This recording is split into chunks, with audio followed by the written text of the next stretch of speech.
Let me talk to someone who's tired of being misunderstood, misjudged, and mishandled. You keep opening your heart, unveiling your plans, telling them about your next move, thinking they'll clap, thinking they'll support you, but every time they twist your words, question your intentions, and try to water down your destiny. Let me make it plain. They don't deserve to know what you do. There's a season in your life where silence is not just a strategy, it's a sanctuary. When you're building something divine, you can't afford to broadcast it to people who don't even know how to carry what God is placing inside you. You're walking around with destiny in your belly and telling people who only know how to babysit drama, they can't nurture it, they can't protect it, and they certainly can't celebrate it. You think they're asking because they care? No. Some of them are just collecting data. They're not interested in your healing, they're interested in your history. And every time you open your mouth, you feed the wrong people your future. Hear me. You're not arrogant for being quiet. You're not rude for keeping your plans close. You are simply wise. Even Jesus withdrew. Even the anointed hid in the wilderness before they walked into the crowd. Why? Because the preparation was too sacred to be exposed. You've got to get to the place where your silence speaks louder than your words, where your elevation confuses them because you didn't post it, where your breakthrough shows up and they say, "When did that happen?" And all you do is smile, because what they don't know, they can't sabotage. Stop feeling guilty for not responding. Stop explaining your piece. Stop trying to convince people who are committed to misunderstanding you. You are not their assignment. You were not called to be understood by the crowd. You were chosen to be trusted by the Creator.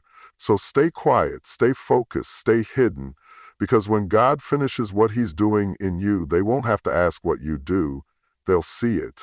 Your purpose doesn't need public validation. This truth will save you from years of frustration, disappointment, and the unnecessary need to perform for people who were never meant to understand you in the first place. You have to reach a point in your life where you understand that what God has placed inside of you is not up for debate, it's not a community project, and it doesn't need a panel of opinions to be real. The moment you try to validate your vision through the eyes of others, you begin to compromise the purity of what was divinely given to you. You're not called to convince anybody. You're not responsible for making people comfortable with the magnitude of your calling. Some people will never understand what you carry simply because they don't have the spiritual language to interpret what you're building. It's not that you're arrogant, it's that your purpose speaks a language they've never learned. And when they can't define it, they try to diminish it. When they can't control it, they try to critique it. But here's what you need to know. You were never sent to be understood. You were sent to be obedient. There's a sacredness to purpose. There's a silence that protects the assignment. When you spend too much time trying to explain what God is doing in you, you open doors for doubt, for distraction, and for distortion. People will project their fear onto your faith. They will project their comfort zones onto your courage. And before you know it, you'll start shrinking what was meant to grow because the people you've led into the conversation don't have the capacity to see what's ahead. Just because someone has a seat at your table doesn't mean they deserve access to your plans. Public validation is a dangerous drug. It feeds the ego but starves the spirit. It makes you chase applause instead of alignment.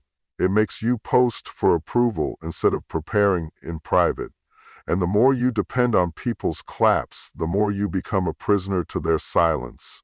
You were not created to live for the cheers of the crowd. You were created to carry something greater than what the crowd can comprehend. The moment you release the need for validation is the moment you step into true freedom. Because purpose doesn't need permission to exist.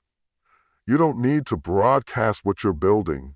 You don't need to advertise every step of your process.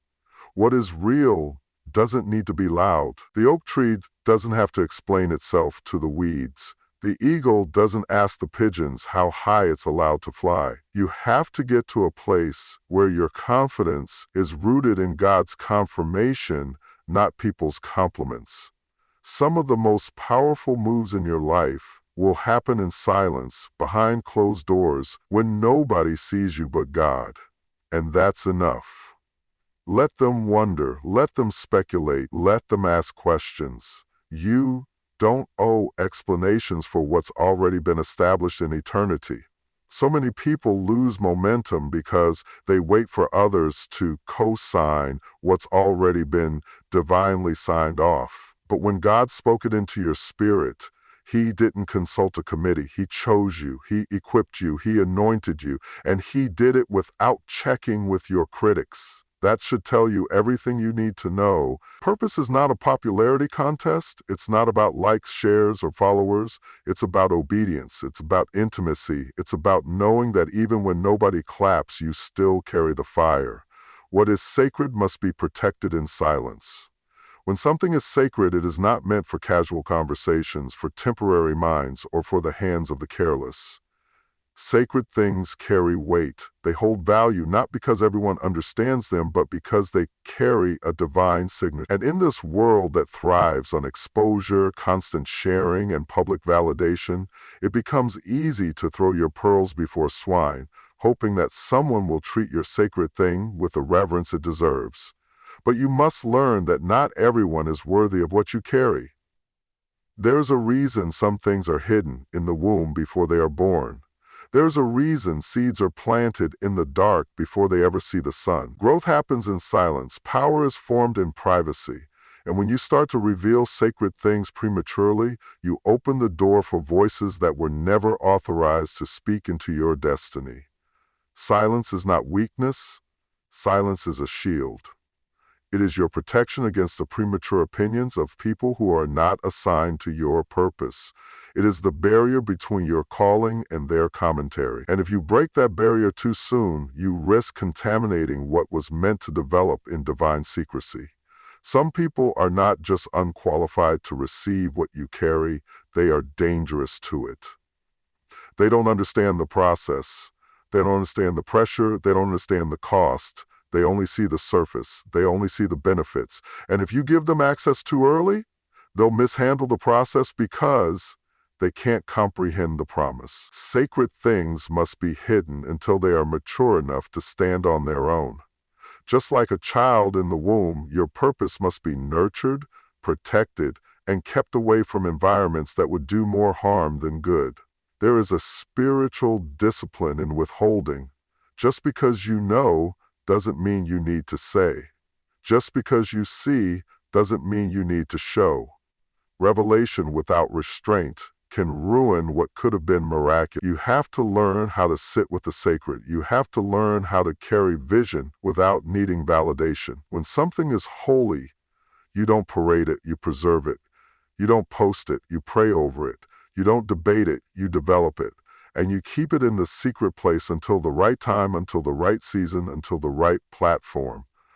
Some of the most powerful moves of God begin in silence, not with a trumpet, not with a crowd, but with a whisper in a quiet room with no spotlight, with no audience. Just you and God, just the seed of a thing, just the outline of what's to come. And that moment becomes sacred. That encounter becomes the soil where greatness is formed. But if you turn that quiet place into a public stage too soon, you disrupt what heaven is trying to construct.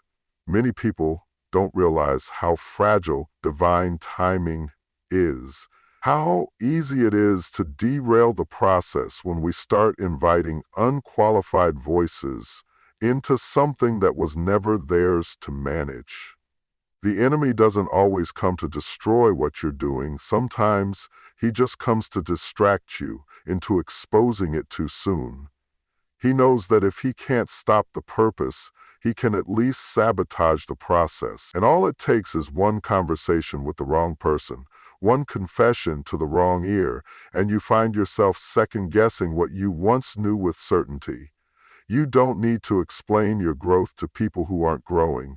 Growth is personal, it's intimate, it happens in the hidden spaces of your soul, in the quiet moments of reflection, in the trials no one sees, and in the choices that don't make sense to people still stuck in cycles.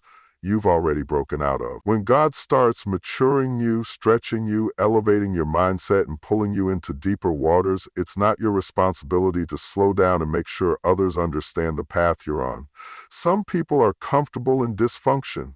Some are committed to familiar pain. They don't want growth. They want comfort dressed up as purpose. There are people who will criticize your discipline because they lack it.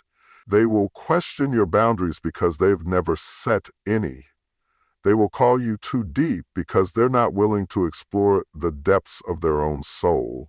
And if you're not careful, you'll waste your energy trying to explain why you've changed, why you've started moving different, why you're no longer entertaining certain conversations, or why you're distant from environments that once felt like home. You're not the same person you were, and that's the point. Growth demands change, and change makes the comfortable uncomfortable. You don't owe them a justification for your transformation. When a butterfly leaves the cocoon, it doesn't go back to explain to the caterpillars what it feels like to fly. It simply flies. And that's what you must learn to do.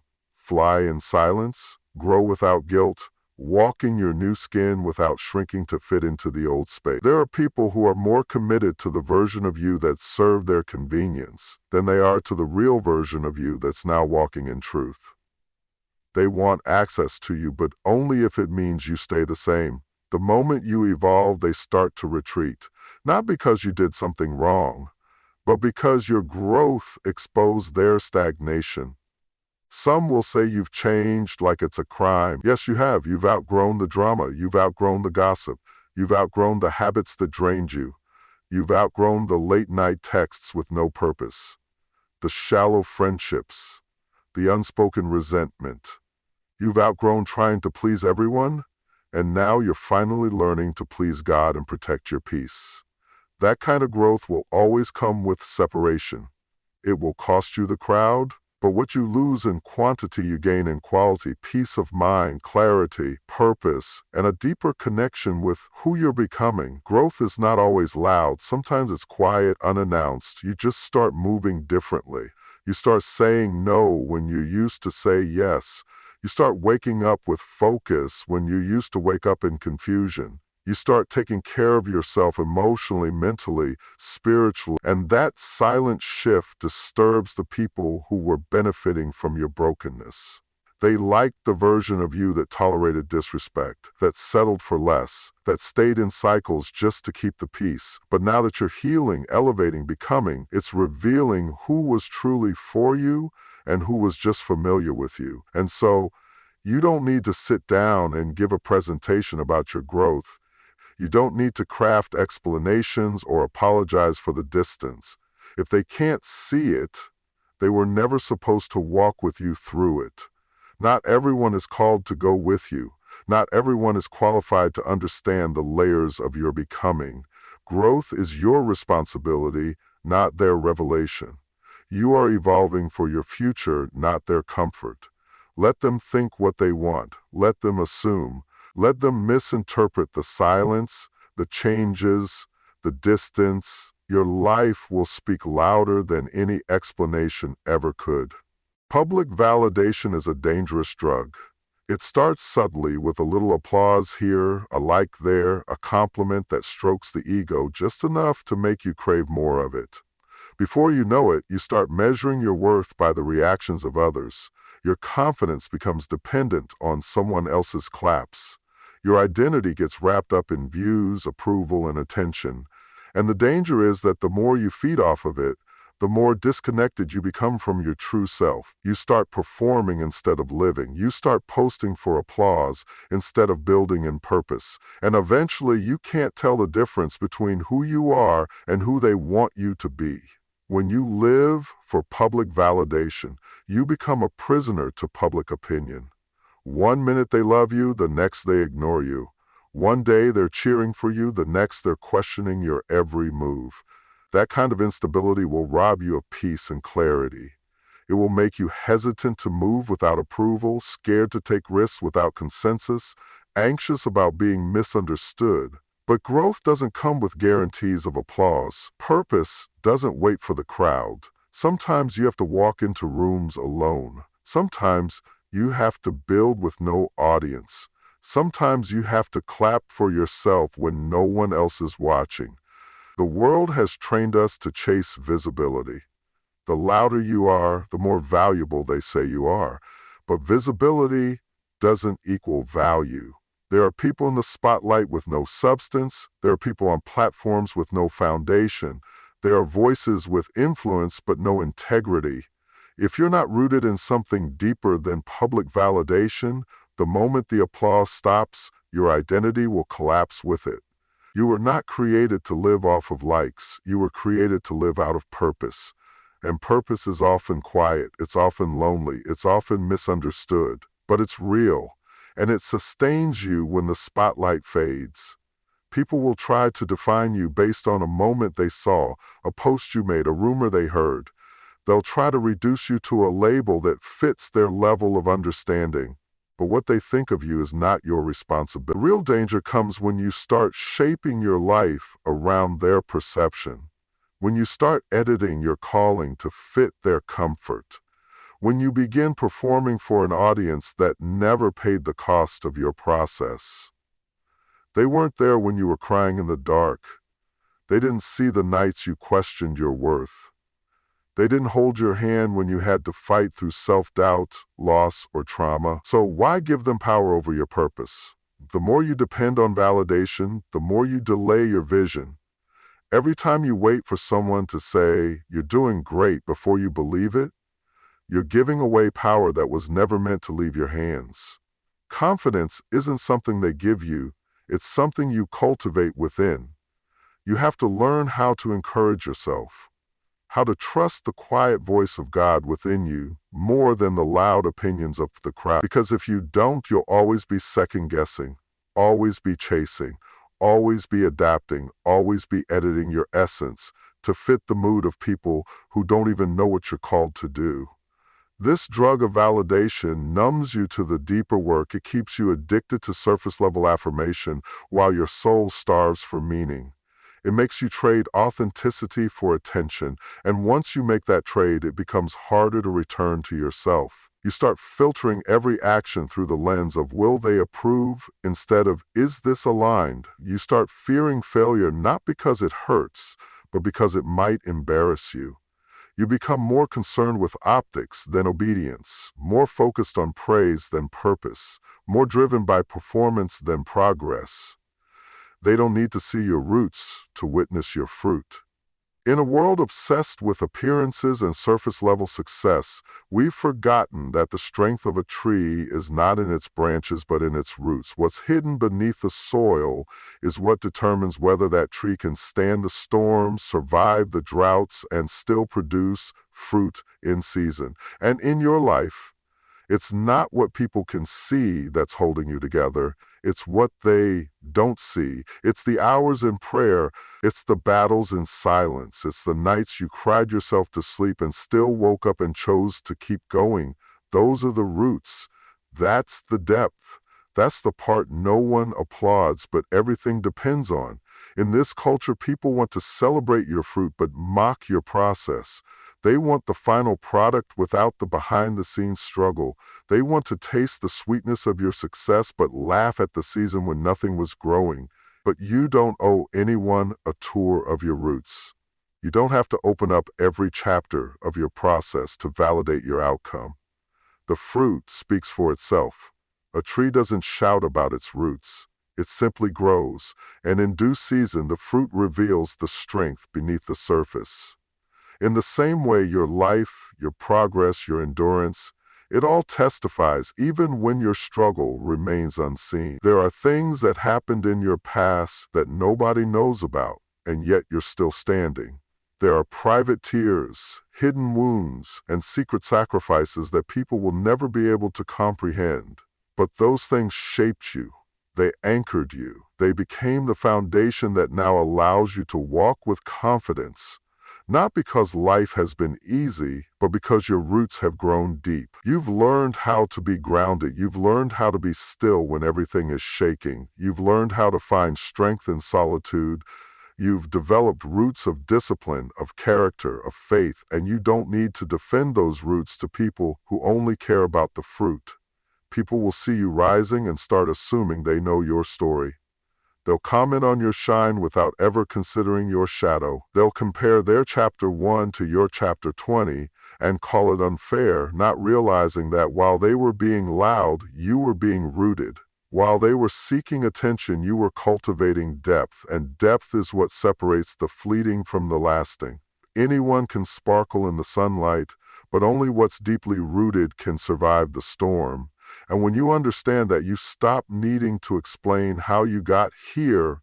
You stop needing to justify why you don't fall apart like you used to. You stop needing to share your blueprint with people who only want to imitate your fruit but aren't willing to pay the price for your roots. There's a beauty in being underestimated. There's power in being overlooked, because while they're watching someone else, you're growing in silence. While they're trying to be impressive, you're becoming unshakable. And when the time is right, the fruit of your life will start to blossom. And they won't be able to figure out how you did it, but you'll know.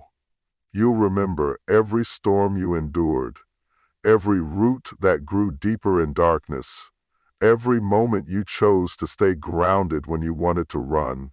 That's what makes your fruit real. That's what makes your journey worth it. Not the claps, not the spotlight, but the quiet decisions you made when no one was watching. You don't have to be loud to be powerful.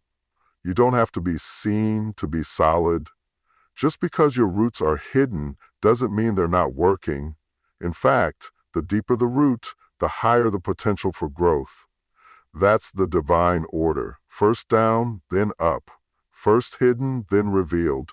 First planted, then productive. So let people talk. Let them speculate. Let them try to figure out how you keep standing, how you keep producing, how you keep thriving in seasons that would have destroyed others. They're focused on the fruit because that's all they can see. But you know the truth? It's the roots doing the work. The more silent you are about what you're building, the less interference you'll encounter.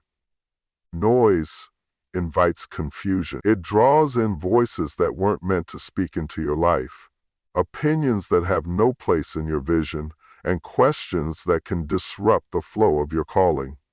Silence is not secrecy, it's strategy. It's not about hiding out of fear. It's about protecting the sacred space where God is doing something fresh in you. Because not everyone can handle what you're carrying. Not everyone is mature enough to understand the magnitude of what's growing inside of you. And if you speak too soon, you risk exposing your vision to criticism it's not ready to withstand. When you share too much too early, you open the door for doubt to come in wearing the disguise of concern. People will act like they care, but they'll really be projecting their own limitations onto your possibilities. They'll ask you questions that shake your confidence. They'll suggest smaller versions of your dreams so it's easier for them to digest. They'll use phrases like "be realistic" or "don't get ahead of yourself," not knowing that your faith has taken you beyond the boundaries of realism.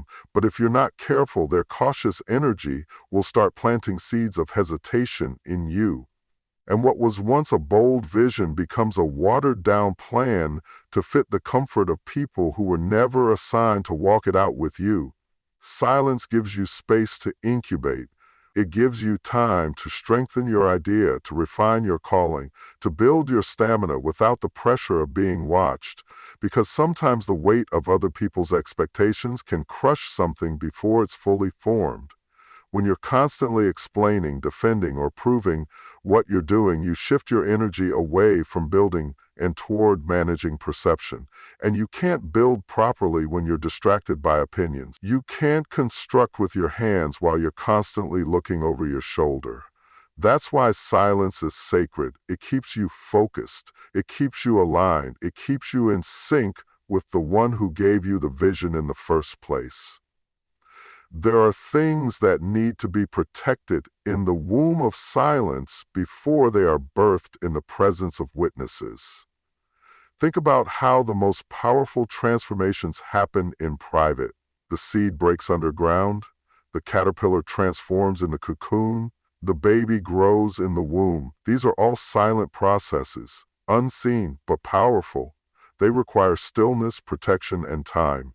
And your vision is no different. Just because it's not visible doesn't mean it's not valuable. Just because they don't see it doesn't mean it's not happening. Sometimes what's hidden is growing the fastest. Sometimes what's quiet is the most powerful thing in the room. People are drawn to noise because they mistake visibility for progress.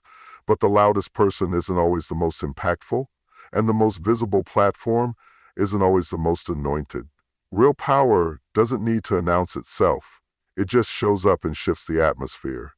Real purpose doesn't need applause to be valid. It just walks in alignment and bears fruit in season. And if you can learn how to be silent in the season of development, you'll emerge in the season of manifestation with something that no one can deny, not because you convince them, but because the fruit will speak louder than your words ever could. There's a discipline in keeping quiet when everything in you wants to shout what you're building. There's a strength in resisting the urge to explain yourself to people who don't have the capacity to understand. And there's a wisdom in knowing that silence isn't a lack of movement. It's a sign of maturity. When you can hold your peace and still make progress, when you can stay low and still build high, when you can move in silence and let results do the talking, you step into a new dimension of confidence. Not the kind that needs validation, but the kind that knows the work is getting done even when nobody's watching. Not every blessing needs a broadcast. Not every door needs an announcement.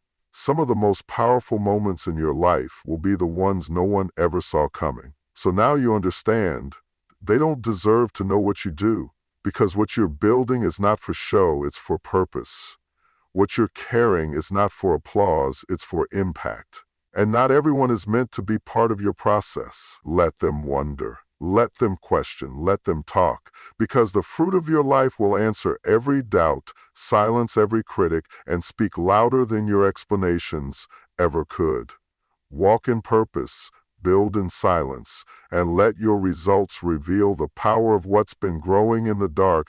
Your destiny doesn't need their approval. It just needs your obedience. Keep moving, keep building, and when the time is right, they'll see what they never could understand.